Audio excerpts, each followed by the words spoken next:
We've got two player profiles, one for redraft and one for dynasty, up next on Fantasy Baseball Today in 5.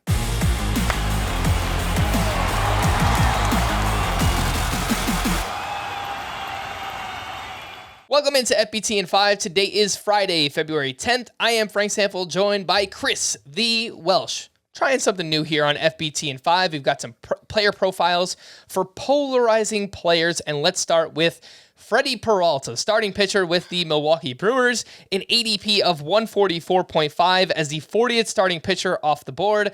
Fastball Freddie, no more. He throws his slider, this curveball, and he's been awesome the past couple of years.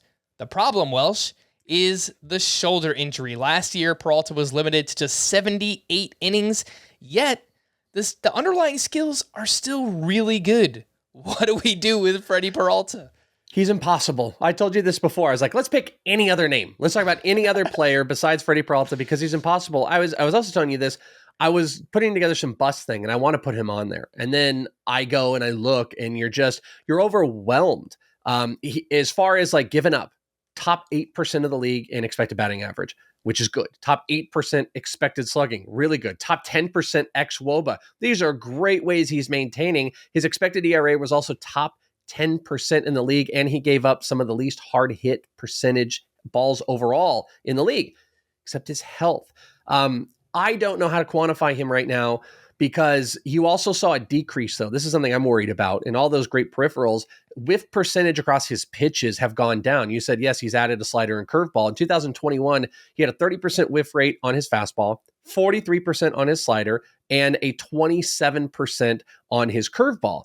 Well, this past year, all of them but the curveball went down. He lost 6% whiff on the fastball. He lost 13% on the slider, and the curveball kind of became his only out-to pitch. Was that due to health? Was that due to the injury? This guy has all the peripherals to be great, but the range he's going in with the health concerns and maybe some of the whiff concerns is difficult. You and I said this off air, like he's going around Dustin May. He's going around Jeffrey Springs. Those are two players I want. Jeffrey Springs is one of my big breakouts this year, even more than last year.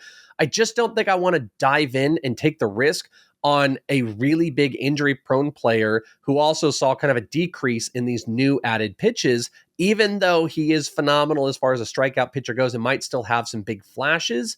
I find him really, really difficult and probably just a straight pass in fantasy this year for me. Yeah, it was a strained right lat in May for Freddie Peralta, and then it was shoulder fatigue and inflammation in September. And the shoulder is something he's been on the IL 2 previous times in 2019 and 2021. So this is a recurring injury for Freddie Peralta. And everything you said, Welsh, is backed up in the data. The strikeout rate went from 33.6% in 2021, 27% overall in 22. And you see that in the decline in swinging strike rate as well. I think there's a lot of talent. Wouldn't surprise me if he gets back on track.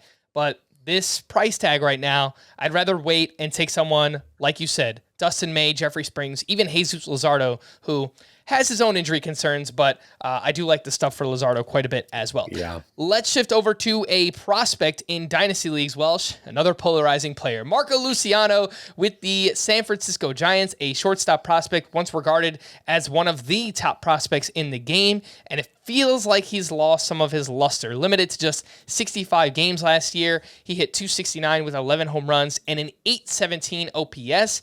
The production has just been kind of mediocre since crushing rookie ball back in 2019. Welsh, buy low or no thanks, bro, on Marco Luciano. I don't want to hedge both bets. I will tell you, my gut says like he's so low, it might be an interesting buy, but I think I'm going to pass. Interestingly enough, I go back and I think about to rookie ball that year, and he was one of the youngest. He's like a 17-year-old. But that same year, Corbin Carroll, CJ Abrams were both in the same level playing. Those guys are major leaguers now. One of them has exhausted their prospect eligibility. The other might be a rookie of the year candidate. And Marco Luciano has not played past A ball, high A. That's as far as he's gone. A lot of injuries, a lot of contact issues. I know he'll probably get pressed a little bit more this year. He's not quite the Giants prototypical, like they're like really high on base guys, and that's kind of fallen a little bit. I will say he's decreased his strikeout percentage to a pretty good degree last year in, a handful of games he played at high A. He had a 22% strikeout rate, which is really good because he does have massive raw power, but he's not stealing bases. He did not steal a base in 2022, also probably due to injuries.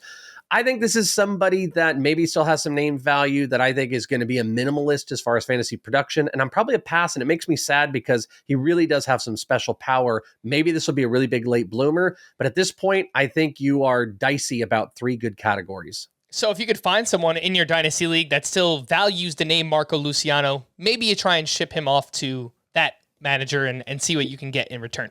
For more extensive fantasy baseball coverage, listen to the Fantasy Baseball Today podcast on Spotify, Apple Podcasts, the Audacy app, or anywhere else podcasts are found. Thanks for listening to Fantasy Baseball Today in 5, and we'll be back again next week.